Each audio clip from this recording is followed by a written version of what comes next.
کو جس باغی گروہ نے شہید کیا وہ معاویہ اور اصحاب اہل شام ہوتے تو علی ان سے صلح کرتے یا قتال کرتے؟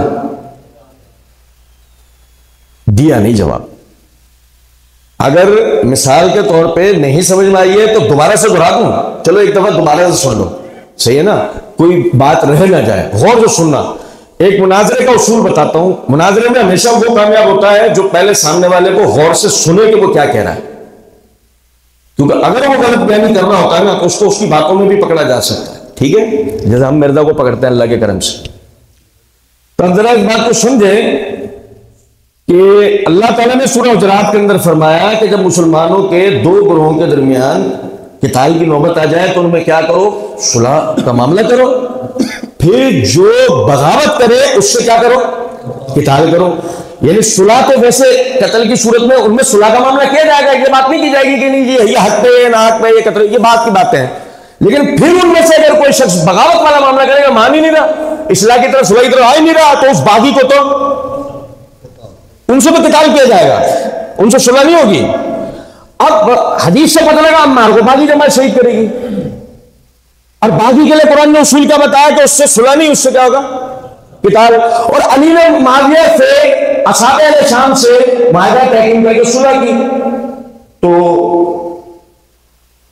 امیر المومنین علی بن ابی طالب رضی اللہ تعالیٰ عنہ کے اجتہاد سے، ان کے عمل سے یہ بات ثابت ہوئی کہ معاویہ اور اصحاب اہل شام باغی نہیں ہے، اور کہیں سے دلیل لانے کی ضرورت ہے یا مولا علی کافی ہے؟ بھائی مولا علی کا چورن بیچنے والوں کو تو سمجھنا چاہیے اس بات کو، یہ نہیں۔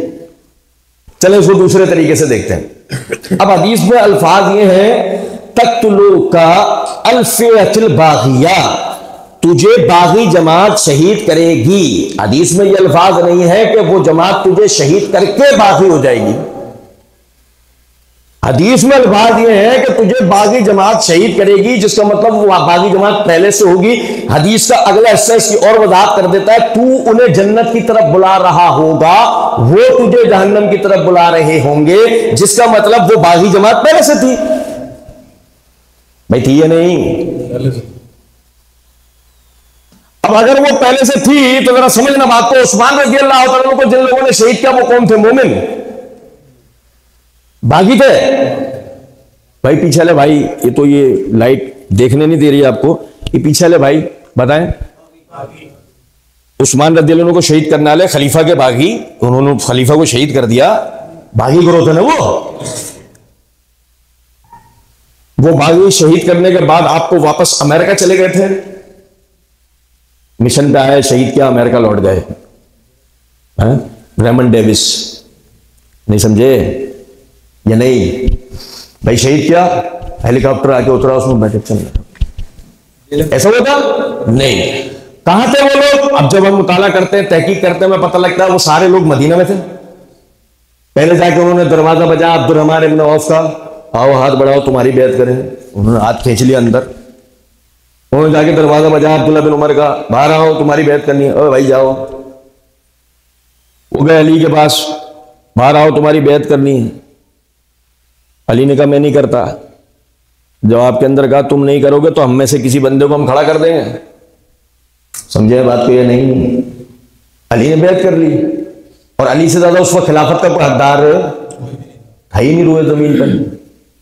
ویسے بھی علی کی بیعت ہونی تھی، کیونکہ صحیح بخاری کی حدیث سے میں پتہ لگتا ہے کہ عثمان رضی اللہ عمر رضی اللہ تعالیٰ نے جو شورا کی فہرست دی تھی اس میں عثمان رضی اللہ عنہ کے بعد جس کا نام تھا وہ علی کا تھا۔ تو امیر المومنین عمر بن الخطاب رضی اللہ تعالیٰ عنہ کے دیے ہوئے حکم کے مطابق بھی صحیح بخاری کی حدیث سے بھی ثابت ہوتا ہے کہ عثمان رضی اللہ عنہ کے بعد خلافت کا حقدار کون ہے؟ امیر المومنین علی بن ابی طالب رضی اللہ تعالیٰ عنہ ہیں۔ اب سمجھنا ذرا بات کو، انہوں نے علی سے بیعت کر لی، کن لوگوں نے؟ بھائی کن لوگوں نے کی؟ سناٹے میں مت آ جانا، ایک ایک نقطے کو لے کے چلو، ساری بات سمجھا کے جاؤں گا انشاءاللہ۔ آپ یہ دیکھیں بھائی بیعت کس نے کی؟ باغیوں نے بیعت کی، آپ سے علی رضی اللہ عنہ سب سے پہلے بیعت انہوں نے کی۔ اس سے کوئی علی رضی اللہ عنہ کی خلافت باطل نہیں ہو جائے گی، لیکن یہ خلافت ابھی خلافت یعنی کہ اس اعتبار سے نہیں ہوگی جو اہل حل و عقد لے کر آتے ہیں، جیسے ابو بکر کی آئی تھی، جیسے عمر کی آئی تھی، جیسے عثمان کی آئی تھی، یہ اب ہوگا۔ یہ وجہ کہ معاہدہ تحکیم میں ایک بات یہ ہوئی تھی کہ دوبارہ سے خلافت کا انعقاد کیا جائے گا، یہ شرط اسی لیے لگی تھی کہ جو پہلے خلافت ہوئی وہ چونکہ باغیوں کے ہاتھ میں سب سے پہلے آئی تھی، اس لیے جو ہے یہ مسئلہ یعنی یہ شرط وہاں رکھی گئی۔ اب ذرا سمجھے، باغیوں نے علی رضی اللہ عنہ کے ہاتھ میں بیعت کر لی، وہ مدینہ میں ہی ہے۔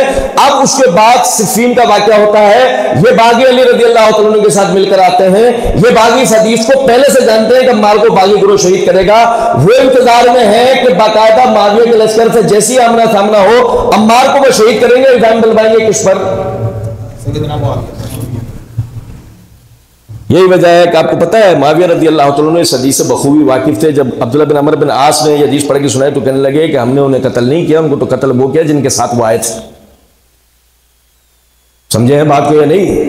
وہ ان باغیوں کے ساتھ آئے تھے، باغیوں نے تاک کے ان کو نشانہ بنایا، شہید کیا بالکل ایسے کہ علی کو بدنام کرنے کے لیے جمل کے موقع پر عبد الرحمن ابن عوف کو انہوں نے قتل کیا، ابن جرموز نے قتل کیا، سر لے کے علی بن ابی طالب رضی اللہ عنہ کے پاس پہنچا، کس لیے کہ ساری دنیا کو پتہ لگے ایک صحابی کا قتل علی کی وجہ سے ہوا ہے۔ اور اسی نظریے سے ایک صحابی عمار کا قتل معاویہ کے ہاتھوں ہوا۔ دونوں ہی آپ کے لیڈران آپ کی نظروں میں دونوں ہی آئیڈیل آپ لوگوں کی نظر میں ویلن ثابت ہو، غلط ثابت ہو۔ سمجھے بات کو؟ اچھا کہاں ہے باقی گروہ؟ شامی لشکر میں یا مدنی لشکر میں؟ معاویہ کے لشکر میں یا علی کے لشکر میں؟ علی کے لشکر میں نا بھائی، وہ قتل کر کے شام تھوڑی چلے گئے تھے۔ کون سے لشکر میں؟ اس سے بھی پتہ لگتا ہے کہ باغی جماعت پہلے سے ہی مدینے میں موجود تھی جس نے عمار رضی اللہ تعالیٰ عنہ کو شہید کیا۔ اب اس کے بعد بھی ہمارے کسی بھائی کو کوئی اشکال رہ جائے اور کہے نہیں یہ تم نے سٹوری بنائی ہے، تم نے مینیپولیٹ کیا ہے، یہ بھی پرسوں بھی مجھ سے بھائی نے کہا یہ آپ مینیپولیٹ کر رہے ہیں، میں نے کوئی مسئلہ نہیں، تم پلیٹ سیدھی کر دو۔ اس میں کون سی ایسی بات ہے بھائی؟ اگر میں غلط بول رہا ہوں صحیح بات اب آپ بتا دیں۔ ہم نے تو پہلے آپ کو قرآن کی روح سے بتایا کہ علی رضی اللہ عنہ نے صلح کر کے ثابت کر دیا کہ معاویہ اور اس کا گروہ باغی نہیں۔ اچھا چلو اور بتاؤ تیسرے طریقے سے بتاؤ، حسن نے صلح کی تھی یا نہیں؟ تو حسن نے کیوں کر لی؟ باغیوں سے صلح ہونی نہیں ہے نا، چلو چھوڑو، باپ کے قاتل سے بھی صلح ہوتی ہے کیا؟ چلو ایسے ہی لے لو بات، ہمارے والوں نے تو پہلے انہیں بنا باغی، پھر دوسرے سٹیج پہ لے کے اور کہا تو امیر المومنین علی بن ابی طالب رضی اللہ عنہ کو شہید کرنے والا وہ کون؟ اس کے پیچھے ہی معاویہ۔ تو باپ کے قاتل سے صلح نہیں ہوتی، اس سے اگر طاقت میں آدمی ہو تو انتقام لیا جاتا ہے، اور حسن طاقت میں آئے تھے نا، امیر المومنین بنے تھے نا بھائی، باپ کے عمل سے بھی، بیٹے کے عمل سے بھی، علی کے عمل سے بھی، حسن کے عمل سے بھی، امیر المومنین علی کے عمل سے بھی، امیر المومنین حسن کے عمل سے بھی یہ بات ثابت ہوتی ہے کہ معاویہ اور ان کا گروہ باغی نہیں ہے، لیکن چونکہ ہم صرف پنجتن کا چورن بیچتے ہیں، ہم صرف اہل بیت کی پیروی کا ڈھکوسلا مارتے ہیں، نہ علی کی مانتے ہیں نہ حسن کی مانتے ہیں۔ اور کسی بھائی کا سوال؟ عائشہ رضی اللہ عنہ پر کتوں کا بھونکنا، اس روایت کو سمجھا دیں۔ روایت تو سندن ثابت نہیں ہے، لیکن اگر اس کو صحیح مانا جائے تو اس سے ثابت ہوتا ہے عائشہ پہ ہمیشہ کتے بھونکتے ہیں۔